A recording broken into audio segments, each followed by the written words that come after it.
Mehrdad Moin Ansari and Reza Sarhangpur were welcomed by family members on Monday. They're among 5 Iranians freed in the US.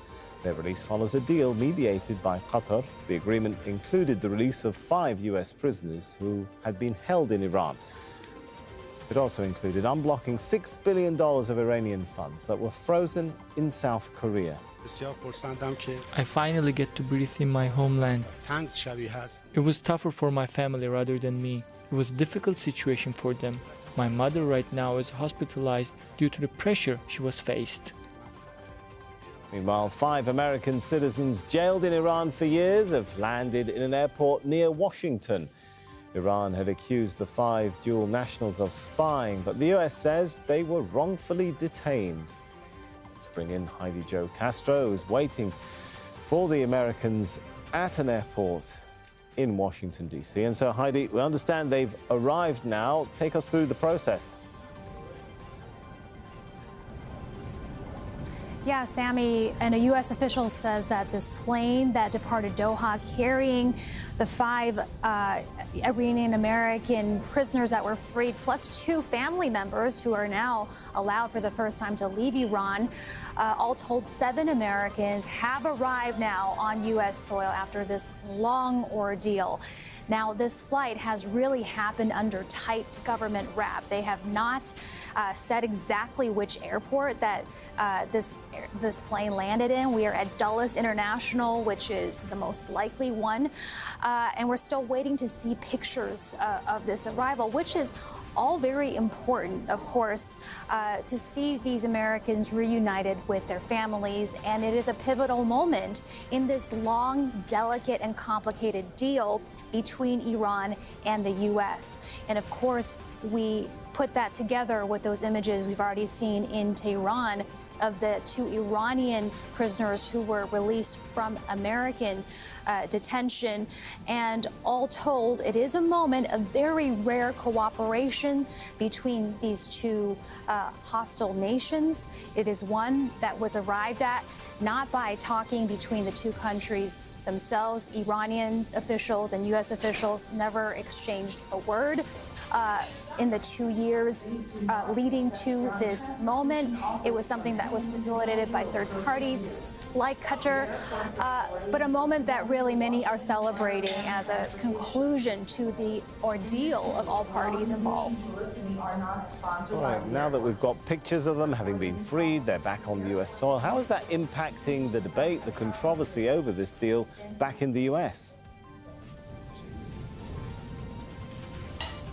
Yeah, it is a difficult decision that U.S. President Joe Biden says he had to take to secure the freedom of these 5 Americans. And it is one that knowingly the White House made that it may be unpopular, especially among Biden's critics, Republican members of Congress who have come out to criticize the announcement of this deal. In particular, their criticism focusing on the $6 billion of Iranian assets that the U.S. agreed to unfreeze as part of the deal. There's fear among Republicans that this money may be used by Iran for malign purposes and not just for the humanitarian needs of buying food or medicine, as the deal stipulates. There's also concern that among the Iranians who had been facing U.S. prison time, 2 decided to remain living in the United States. And there are some Republicans who say that they may pose a national security risk, though it is notable, and the White House has emphasized, that the Iranians who face these charges were charged with sanctions violations, non-violent crimes.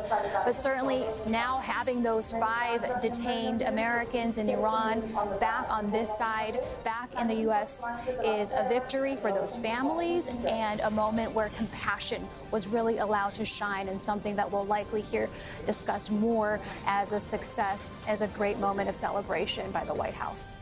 All right, good stuff there. Heidi Jo Castro, thanks so much for that. Majid Al-Ansari is the spokesman for Qatar's foreign ministry and advisor to the Prime Minister. He says the 2-year negotiations for the exchange were challenging. At many points, there was no light at the end of the tunnel when it comes to these mediations. However, in the past 2 years and in the past months, we've through a lot of visits to both DC, Tehran, and indirect negotiations and direct negotiations that were held in various places around the world, and with our partners in the Sultanate of Oman and the United States and Iran, we worked along finding a resolution to this. And I think one of the main difficulties that we were able to get through is making the technical side of this deal ready at the right time, so all things can happen at the same time and make sure that everything happens without a glitch. Both sides during the negotiations went through a lot of difficulty to get the final language that was approved over the financial humanitarian channel, and also over the prisoner exchange and the way it took place. And there was a lot of very clear guidelines on what should be done and what was done, and this is what we have seen here today. And therefore we were not that worried that a last minute thing might happen and sabotage the whole deal. However, we do understand, of course, that it was not an easy task, and that in both sides there are a lot of questions. But I do believe that the agreements that have been reached is quite robust. It has taken a lot of time and effort, a lot of discussions over this to make sure that we have an agreement that can stand, that can withstand these criticisms, and this is what we are seeing right now.